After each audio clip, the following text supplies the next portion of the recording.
Red alert. All hands to battle stations. So you heard yet again a red alert, and your ears must be burning, your lobes anyway. So how are you, my friend?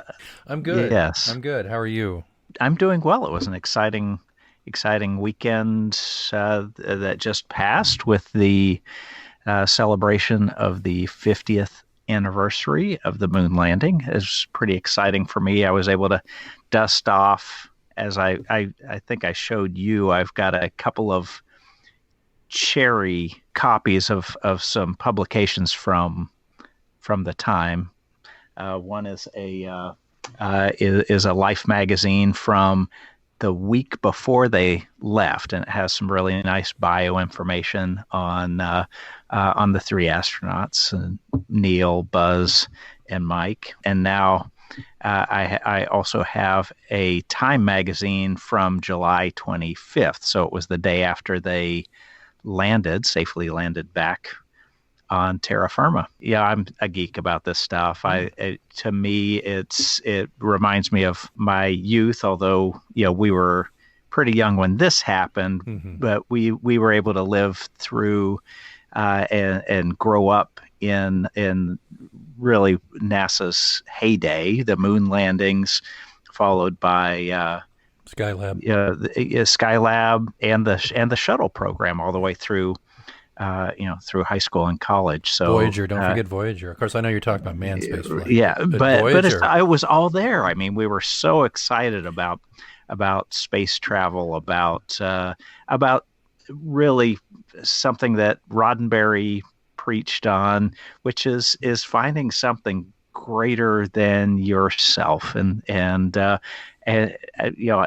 loved that about America and the world during that time period. And so I reminisce. Some people think of a better time. That's my better time. It's not that the world was such a great place for a lot of people, but it seemed like it was at least getting better. We had a trajectory there, and we were hopeful, and so anyway, so I thoroughly enjoyed the celebrations and of course going through some old Time and Life magazines and reading up on some of the stuff, and of course seeing some old footage on TV and online. There was a great Google Doodle that was narrated by Mike Collins, and so I don't know. For me, it was I just got to geek out for a week, and people made fun of me at the office as I was white glove carrying around a Life magazine to show them pictures of the crew and those kind of things. But that's part of who I am, I think. Well, I was a kid. I remember in sixth grade or the seventh grade, we had like a special you kind of chose your hero, and then we gave a presentation in that evening, and I was Neil Armstrong doing mine. And that's awesome. Didn't have like a spacesuit mock-up to wear, so I just wore like the geeky short sleeve shirt with a tie, like they all wore, like right, mission control yes. and stuff.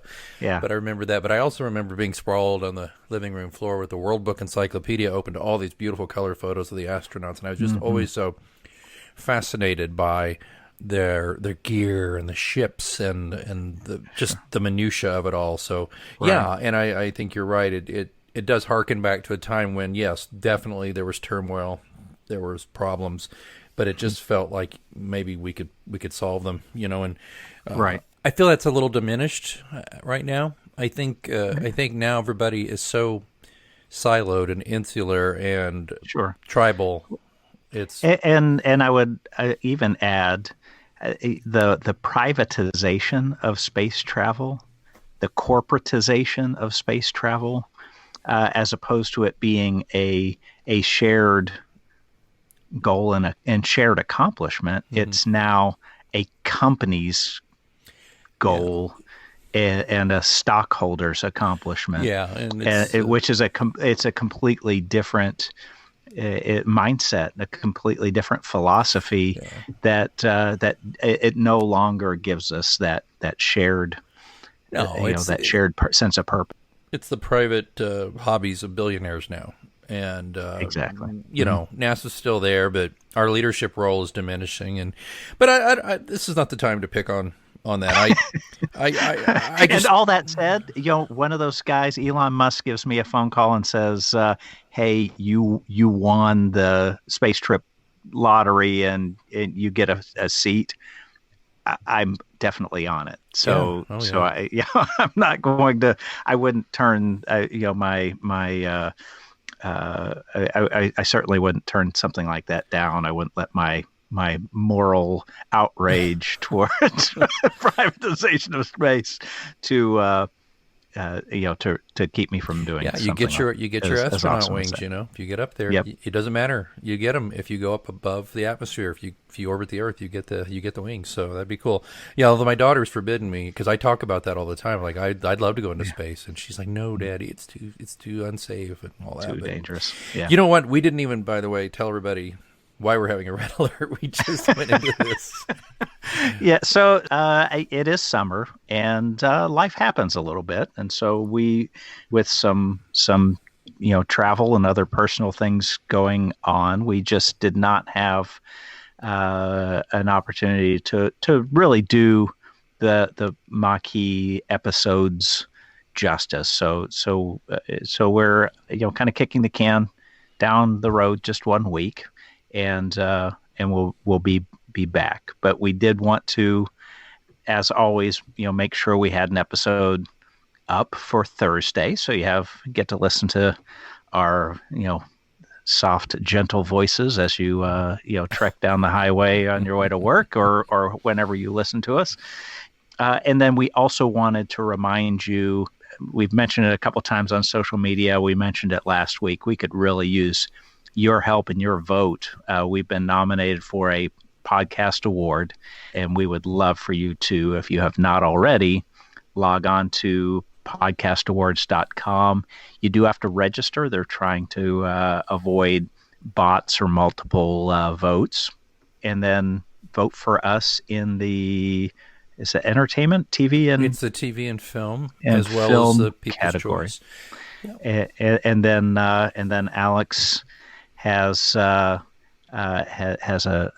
personal podcast as well called Mysterious Goings On. And while you're there, it would be fantastic if you went ahead and gave him a vote, and that is in the arts category. Yeah, that show is just a show about creativity, and particularly in writing and stuff like that. So yeah, and I would highly encourage you to get on and check out that podcast as well. So a little cross promotion there. So but well deserved. He's it does a great job. It's a fantastic show.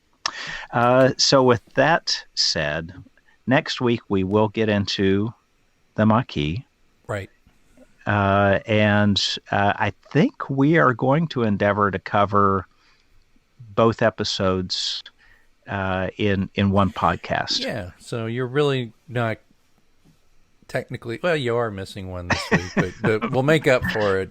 We'll show our work next week, and so next Thursday we'll do Maquis Part 1 and 2, and we'll knock those out. And then, as I mentioned previously, there's some really great. The Wire comes on after that one, and there's some other really fantastic episodes as we close out this season 2 of Deep Space Nine. And but as I said previously, we won't be closing out the show right away. We're going to have some specialty fun shows for probably the rest of the year. After that, it'll be October, November, December. So we'll probably do a lot of theme shows. Gives us a break. We love talking about the shows, but the shows are always going to be there. It's kind of fun to shake it up a little bit and do a theme show every now and then. So that's what we're going to do. And as always, we welcome your input or suggestions. We're always reaching out, and would love for you to reach back with a voice memo emailed to our Gmail account. That's just audioomox@gmail.com. Do a voice memo. That'll record it as an MP3, I believe. And you could shoot that over to us, and we may play that on the air. And as always, that will also enter you into a contest for some valuable Trek-related prizes. Mm-hmm. It's true.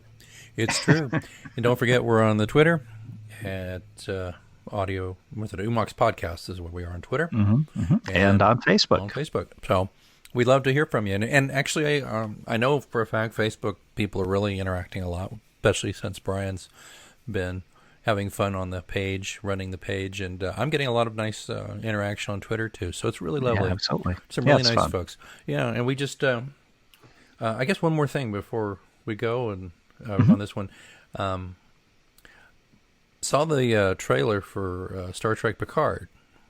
Ah, yes, and I did notice that the lovely Ms. Jerry Ryan, she's actually my cosmic twin. We share the same birthday, right, and year, so we're exactly the same age. So she's my cosmic twin.